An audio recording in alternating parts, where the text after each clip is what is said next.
Yo les postes, bienvenue dans cette nouvelle vidéo. Comme vous le savez, Luis Campos, il y a quelques jours, était l'invité de Roten dans l'émission d'RMC, Roten sans flamme, où Luis Campos a fait une analyse, on va dire, très honnête, en expliquant que le mercato parisien n'était pas satisfaisant à 100% et que ce n'était pas un bon mercato, qu'il manquait un numéro 9, qu'il manquait un défenseur central, et peut-être que des pistes qui étaient des priorités ne sont pas venues. Très clairement, Luis Campos avait une liste très précise du mercato. Il avait un projet. Et très clairement, ce projet n'est pas venu à bout. Alors la faute de qui? La faute de Nasser, la faute de Campos, la faute d'Antero Henrique, la faute de Galtier, la faute du fair play financier, on ne sait pas réellement. Le plan du Paris Saint-Germain pendant ce mercato d'été consistait initialement à associer Kylian Mbappé à Robert Lewandowski dans un 4-4-2 tout en faisant partir Neymar. Le Polonais a finalement échappé à Paris pour rejoindre le FC Barcelone. Et aussi, Luis Campos avait aussi deux priorités. C'était Milan Skriniar en défense centrale et aussi Bernardo Silva de Manchester City. Silva et Milan Skriniar sont finalement restés dans leurs clubs respectifs. Alors peut-être que Bernardo Silva, c'est un regret, parce que très clairement, ça aurait fait du bien au milieu de terrain parisien, on va pas se mentir. Bernardo Silva, c'est un petit peu l'homme à tout faire, c'est un petit peu le milieu de terrain qui peut jouer partout, autant défensivement qu'offensivement, il est très fort. Par contre, Milan Skriniar, sur le papier, c'était très bien, c'était très séduisant, c'était emballant. Mais en tout cas, Milan Skriniar, je ne sais pas si réellement lui, il a fait le bras de fer pour quitter l'Inter de Milan et rejoindre le Paris Saint-Germain. Mais depuis que ce transfert de Milan Skriniar de l'Inter au Paris Saint-Germain ne s'est pas effectué, ne s'est pas fait, Milan Skriniar a très clairement baissé de niveau et fait un début de saison assez catastrophique avec l'Inter de Milan. L'Inter de Milan, déjà en 7 matchs de Serie A, c'est déjà 3 défaites, mais j'ai regardé le match de l'Inter et sa défaite 3-1 hier. Milan Skriniar a été complètement catastrophique, il a eu 3 en note dans la Gazzetta dello Sport, il a mis un but contre son camp. Alors je ne sais pas s'il est frustré de ne pas avoir rejoint le Paris Saint-Germain. Je ne sais pas s'il est très clairement frustré de ce non-transfert, mais très clairement, voilà, je ne sais pas si Milan Skriniar, ce sera la meilleure des pistes en défense centrale cet hiver. Je trouve que par exemple, Disasi fait vraiment un meilleur début de saison au poste de défenseur central à l'AS Monaco, plus que Milan Skriniar. Milan Skriniar, je l'ai vu contre le Bayern, je l'ai vu en Ligue des Champions. C'est très très compliqué, très souvent compliqué. Donc voilà, je ne sais pas si le Paris Saint-Germain va retenter le coup pour Milan Skriniar cet hiver. Apparemment oui, mais Nasser Al-Khelaifi a eu tout à fait raison de ne pas recruter Milan Skriniar à 80 millions d'euros, surtout à un an de la fin de son contrat et surtout à ce niveau-là. Maintenant, est-ce que le Paris Saint-Germain, même s'il n'arrive pas à faire Skriniar cet hiver, ira sur un autre défenseur central? Je pense que c'est une nécessité obligatoire. Voilà. En plus de la blessure de Kipembe, on ne sait pas dans quel état les joueurs en Coupe du Monde vont revenir. Et quand tu vois que le meilleur défenseur central du Paris Saint-Germain cette saison, c'est Danilo Pereira, alors que tu as Kipembe, que tu as Marquinhos, que tu as Sergio Ramos et que tu as Mukiele. Mukiele hier qui a confirmé qu'il préférait jouer dans l'axe plutôt qu'à droite. Il faut quand même se poser des questions. Donc voilà. Donc Kylian Mbappé, lui, n'a jamais voulu prendre le brassard de capitaine à Marquinhos. Mais très clairement, le Paris Saint-Germain avait une autre priorité au milieu de terrain, juste avant celle de M. Bernardo Silva, c'était Aurélien Tchouaméni les Postos. Et il y a beaucoup de monde qui ont critiqué le départ d'Aurélien Tchouaméni au Real Madrid plutôt qu'au Paris Saint-Germain. Et c'est vrai que nous, Aurélien Tchouaméni, on aurait bien voulu l'avoir au Paris Saint-Germain, très clairement. Le Real Madrid a presque dépensé 100 millions d'euros pour Aurélien Tchouaméni qui fait déjà un début de saison incroyable, assez bluffant, assez impressionnant. Et Aurélien Tchouaméni a déjà impressionné tout le monde à Madrid. On a vu Aurélien Tchouaméni a régalé hier dans le derby madrilène, qui a été ultra bouillant. Un peu plus de 2 mois après son arrivée au Real, le Français a déjà mis tout le monde d'accord. Alors, où sont les gens qui ont remis en question le prix de Tchouaméni? C'est demandé hier soir l'un des commentateurs de la Liga au cours du match opposant le Real Madrid à l'Atlético Madrid au Wanda Metropolitano. Il faut dire que les 80 millions d'euros déboursés cet été par les merengues, sans compter les bonus qui peuvent faire grimper le transfert de Tchouaméni à 100 millions d'euros, ont suscité de nombreuses interrogations de la part des observateurs comme des supporters. Parce qu'on sait que voilà, honnêtement, il a que 2 saisons confirmées, Tchouaméni en Ligue 1, il n'avait jamais participé à la Ligue des Champions, donc voilà. Après, c'est sûr qu'il faudra juger, excusez-moi, à la fin de la saison. Mais c'est vrai que le début de saison d'Aurélien Tchouaméni est assez impressionnant.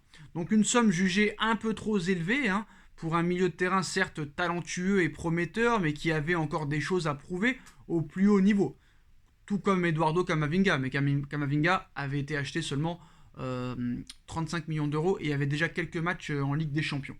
Donc ses premiers pas dans la capitale espagnole étaient donc particulièrement attendus, mais il n'avait pas été à la hauteur des espoirs placés en lui. Après 6 petites minutes jouées face à Francfort en Super Coupe d'Europe, l'ancien joueur de Monaco avait vécu une première difficile, on va dire, en Liga face à Almeria le 14 août.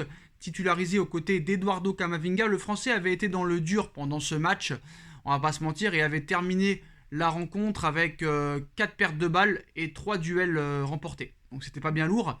Il avait également manqué de justesse technique, on va dire, au sein d'une formation où il devait trouver très clairement sa place. Mais là, très clairement, maintenant, depuis ce match-là, Tchouaméni fait l'unanimité, que ce soit auprès des dirigeants, auprès des supporters, auprès du vestiaire. Alors de quoi inquiéter les médias espagnols au début, hein, d'autant que Casemiro était sur le départ. Tchouaméni ne sait pas très bien où il est un peu perdu, il ne sait pas où se placer. C'est ce qui avait été dit par la presse espagnole, qui avait notamment lâché la Cadena Copé. Depuis, les doutes ont été totalement effacés. Tchouaméni enchaîne les prestations convaincantes et a rapidement pris ses marques au sein de l'effectif 5 étoiles du Real Madrid. Il a disputé 8 matchs, toutes compétitions confondues, dont 7 en tant que titulaire. Il était d'ailleurs aligné d'entrée hier soir lors du derby et la victoire du Real Madrid face à l'Atlético Madrid. Un choc où le joueur tricolore a brillé, très clairement. Il a terminé le match avec 90% de passes réussies, 7 ballons récupérés, 3 duels gagnés, 2 tacles réussis, 2 interceptions, 3 occasions créées et une passe décisive. Et quelle passe, hein, à la 18e. Tchouaméni a déposé un superbe ballon par-dessus la défense adverse, trouvant idéalement Rodrigo qui a trompé le portier Jan Oblak. 1-0, décisif très clairement. Le Français est devenu d'ailleurs le deuxième plus jeune joueur merengue à délivrer une offrande pour son premier derby madrilène en Liga au 21e siècle, derrière un certain Karim Benzema qui avait 21 ans à l'époque. Donc on a vu qu'après ce gros match de Aurélien Tchouaméni, la presse espagnole s'est complètement enflammée, hein. Voilà, une soirée parfaite donc pour le Real Madrid, leader et toujours invaincu, et pour Aurélien Tchouaméni qui a été félicité par Rodrigo. Merci à Tchouaméni pour cette magnifique passe, a confié le Brésilien après la rencontre. Marca l'a également encensé. Madrid ne peut pas se priver de son bon œil avec les signatures de ces dernières années de Vinicius, de Rodrigo, de Camavinga et maintenant d'Aurélien Tchouaméni. Il semble qu'il ait passé toute sa vie à Madrid et qu'il ait remporté 5 championnats aux côtés de Kroos et Modric. En ce moment, le Français fait mieux que Casemiro à son époque. Le média espagnol rajoute sa passe pour Rodrigo pour le 1-0, montre clairement qu'il n'est pas simplement un autre pivot, mais un footballeur avec une qualité et une vision de jeu spectaculaire et impressionnante. Des éloges qui doivent faire plaisir à Tchouaméni, heureux de la victoire comme il l'a avoué hier soir au micro de Beansport. Il y a une superbe ambiance, je m'attendais à ça avec un match compliqué. L'Atlético a tout donné jusqu'au bout et de par notre qualité, on a réussi à gagner aujourd'hui. Le natif de Rouen a ensuite tiré un premier bilan de ses premières semaines à Madrid. J'apprends au quotidien avec eux. C'est différent de jouer avec Luka Modric ou Toni Kroos que de jouer avec Camavinga ou Ceballos ou Valverde. Quand Toni décroche, je peux monter un peu plus. On l'a vu, cette passe, hein, ça m'a permis d'être à la finition. Forcément, c'est du top niveau, Modric et Kroos. Je le savais avant de venir, j'ai la chance de les côtoyer au quotidien. Le Real Madrid est le plus grand club du monde, tout simplement. On a une âme. Tous les jours, on se bat à l'entraînement pour gagner le petit match de la séance. C'est pareil lors des matchs officiels. Alors, avec déjà 2 passes décisives cette saison, Tchouaméni continue sa progression et prouve que le prix de son transfert n'est pas du tout un poids pour le moment. Il l'avait d'ailleurs clairement indiqué lors de sa conférence de presse de présentation. Le Real Madrid peut donc déjà se frotter les mains, lui qui possède déjà un milieu de terrain pour les 10 prochaines années, avec Camavinga, Valverde ou encore Aurélien Tchouaméni, un joueur sur lequel Didier Deschamps va compter, d'autant que plusieurs joueurs sont absents au milieu, Pogba, Kanté, Rabiot, forfait, Mais tout cela n'effraie pas l'ancien de Bordeaux. L'objectif est de gratter le plus de minutes possible. J'aurai l'opportunité de montrer au coach Didier Deschamps qu'il peut compter sur moi. Donc une bonne nouvelle pour Dédé et les tricolores. Mais c'est vrai que le Paris Saint-Germain, très clairement, pour moi, c'est un regret. Et peut se mordre les doigts de ne pas avoir recruté un tel milieu de terrain. Mais c'est trop tard, c'est pas grave. Maintenant, il est madrilène. Et ben maintenant, il va falloir que le Paris Saint-Germain fasse très clairement évoluer ses milieux de terrain. On a quand même Vitinha, on a quand même Marco Verratti, Renato Sanchez, Fabian Ruiz, Danilo qui peut jouer à ce poste-là. Voilà, on n'est pas non plus pauvre. Mais c'est vrai que ce style de milieu de terrain-là, ou du style à la Aurélien Tchouaméni qui monte beaucoup, et comme Bernardo Silva, c'est vrai que ça nous aurait fait un très grand bien. Maintenant, il va falloir compter avec ce qu'on a. Il va falloir être derrière notre équipe pour l'emmener le plus loin possible cette saison, que ce soit en Ligue des Champions, en Ligue 1, en Coupe de France. J'ai remarqué qu'au PSG, il y a un nouvel état d'esprit, il y a une nouvelle stratégie. Peut-être que le jeu n'est pas encore au top, mais on a quand même vu un bon début de saison. On a vu 7 bons premiers matchs. C'est vrai que depuis le match contre la Juve, c'est un peu en dedans. Mais très clairement, j'y crois. Vraiment, j'y crois. Et je crois que le PSG peut faire quelque chose de bien cette saison. Je ne sais pas si le PSG a les épaules pour gagner la Ligue des Champions cette saison.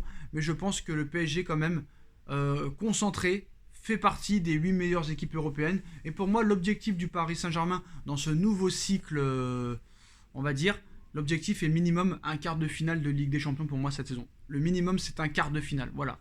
En tout cas, on sera toujours derrière notre club et on va le supporter jusqu'à la mort. Et très clairement, on espère que le PSG fera une grande saison et on fera tout le temps des grandes saisons. Voilà les postos, dites-moi en commentaire ce que vous pensez de ces informations. On like, on partage, on commente, on s'abonne et on se retrouve très vite pour une nouvelle vidéo les postos. Tchuss.